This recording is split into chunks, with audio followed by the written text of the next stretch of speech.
Assalamualaikum warahmatullahi wabarakatuh. Halo teman-teman, perkenalkan saya Deviliana dengan NIM 2011087 dari kelas PAI 2C. Di sini saya ingin membuat sebuah video pembelajaran singkat yang ditujukan untuk memenuhi tugas mata kuliah Psikologi Pendidikan yang diampu oleh Ibu Miska Zulfa. Nah, judul dari video pembelajaran saya ini adalah penyebab dan penanganan anak ADHD. Nah, sebelum kita tahu penyebab dan penanganannya, kita harus tahu dulu ADHD itu apa.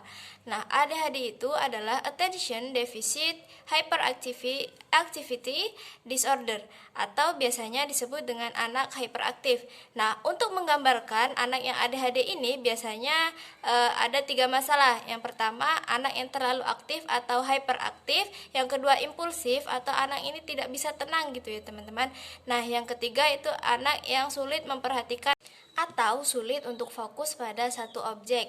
Nah, anak hyperaktif ini beda ya teman-teman dengan anak yang super aktif. Kalau hyperaktif ini dia tidak bisa fokus pada satu objek dan tidak bisa menyelesaikan satu pekerjaan dulu baru menyelesaikan pekerjaan yang lain.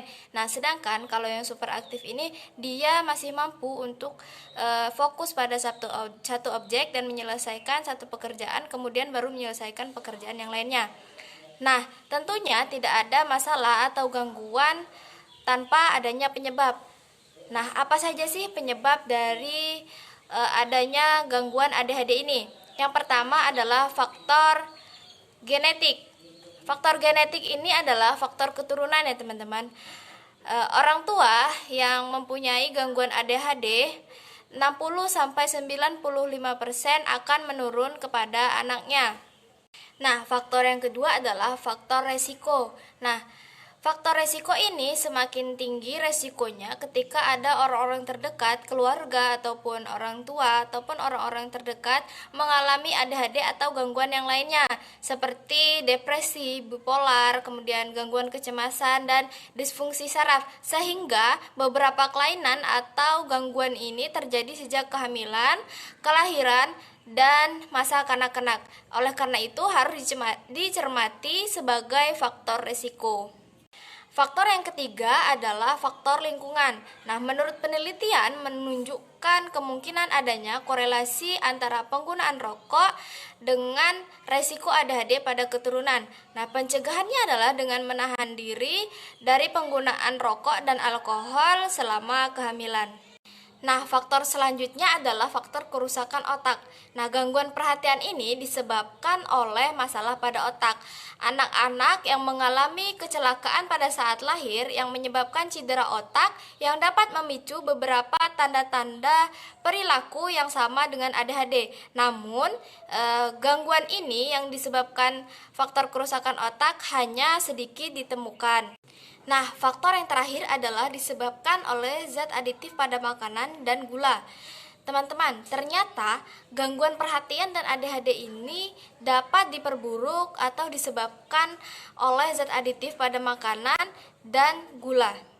Karena dalam penelitian diungkapkan bahwa para ibu merasa anak-anaknya yang mengonsumsi gula lebih hyperaktif daripada anak-anak yang mengonsumsi makanan pengganti gula. Nah, itu tadi beberapa faktor yang dapat menyebabkan anak-anak mengalami gangguan ADHD. Nah, dengan kondisi yang seperti itu, tentunya orang tua dan guru sangat berperan penting dalam membantu dan menangani anak-anak yang ADHD ini. Nah, selanjutnya saya akan menjelaskan bagaimana penanganan anak ADHD di sekolah ataupun di kelas maupun di rumah. Pertama, bagaimana penanganan anak ADHD di sekolah dan di kelas. Nah, anak ADHD ini kan merupakan salah satu anak yang berkebutuhan khusus. Oleh karena itu diperlukan guru yang ideal. Nah, ada beberapa yang dapat dilakukan oleh guru yang ideal. Yang pertama, guru harus memiliki pengetahuan tentang ADHD dan menerima keberadaan anak ADHD ini di kelas. Kemudian yang kedua, dapat memodifikasi gaya atau sumber daya pengajaran agar sesuai dengan gaya belajar anak. Kemudian dapat dilakukan dengan memberlakukan aturan yang fleksibel, tenang, dan positif. Kemudian memberikan kesempatan agar anak dapat mengembangkan kemampuannya. Yang terakhir, bisa juga dengan melakukan pendekatan secara individu dengan anak yang mengalami ADHD ini. Nah, masih banyak lagi yang dapat dilakukan agar kita menjadi guru yang ideal. Baik teman-teman, penanganan yang selanjutnya bisa dilakukan dengan mengakomodasi kelas untuk siswa ADHD. Nah, ini juga dapat membantu meminimalkan gangguan pada anak ADHD di kelas. Nah, mengakomodasi ini artinya melakukan perubahan ya teman-teman. Misalnya merubah tempat duduk anak yang ADHD ini lebih jauh dari pintu ataupun jendela, dan menempatkan tempat duduknya di depan guru agar fokus dan perhatian anak yang ADHD ini tidak pecah dan lebih fokus pada penjelasan guru. Nah, mengakomodasi juga dapat dilakukan dengan mengorganisir kegiatan di kelas.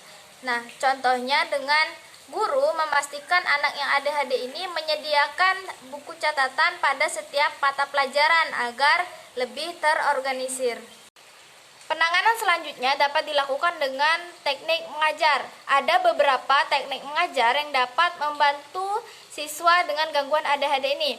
Misalnya pada saat memulai pelajaran bisa dengan ditandai membunyikan lonceng ataupun bel. Nah, yang kedua dengan membuat daftar kegiatan apa yang harus dilakukan oleh siswa. Dan yang ketiga, pada saat memulai pelajaran, guru harus menjelaskan apa yang akan dipelajari dan tujuan dari yang dipelajari. Nah, pada saat pelaksanaan pembelajaran, guru dapat menggunakan teknik mengajar dengan membuat instruksi yang tetap sederhana dan terstruktur. Dan saat menjelaskan, guru juga dapat menggunakan alat peraga, bagan, atau alat bantu visual lainnya. Nah, guru juga dapat memvariasi langkah-langkah pembelajaran dan menyertakan berbagai kegiatan. Nah, karena banyak siswa dengan ADHD ini melakukan dengan baik permainan yang kompetitif atau kegiatan yang cepat dan intens. Kemudian pada saat akan menutup pembelajaran, guru dapat menggunakan teknik dengan meringkas poin-poin materi pembelajaran yang dianggap penting. Nah, untuk penanganan yang terakhir adalah dengan mengatasi beragam kebutuhan anak ADHD dalam kelas dapat dilakukan dengan strategi berbasis kelas seperti mengakomodasi tadi dan strategi berbasis individual. Nah, berbasis individual ini yaitu antara individu guru itu sendiri dengan anak yang mengalami ADHD itu. Nah, setelah penjelasan penanganan anak ADHD di sekolah atau di rumah, sekarang saya akan menjelaskan bagaimana penanganan anak ADHD di rumah.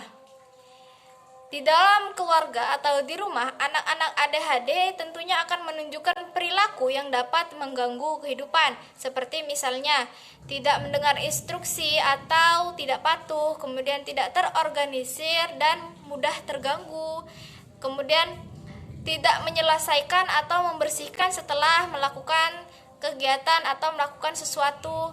Dan anak ADHD ini akan cenderung sulit tidur dan hyperaktif.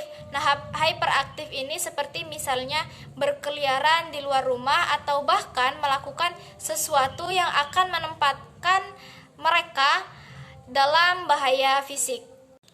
Nah, dengan kondisi yang demikian tentunya harus ada tindakan atau penanganan dari keluarga. Ada beberapa penanganan yang dapat dilakukan oleh keluarga. Yang pertama dengan tetap positif dan jaga kesehatan. Yang kedua membangun struktur dan konsisten. Kemudian menetapkan harapan dan aturan yang jelas. Selanjutnya dengan menganjurkan bergerak dan tidur yang semestinya. Selanjutnya dengan membantu anak makan yang baik dan benar. Dan mengajari anak cara berteman. Nah, itu tadi penjelasan saya tentang penyebab anak dengan gangguan ADHD, kemudian bagaimana penanganannya di sekolah atau di kelas, dan penanganannya anak ADHD di rumah. Mungkin hanya itu yang dapat saya sampaikan pada video pembelajaran singkat ini. Mohon maaf jika banyak kekurangan dan semoga bermanfaat. Terima kasih.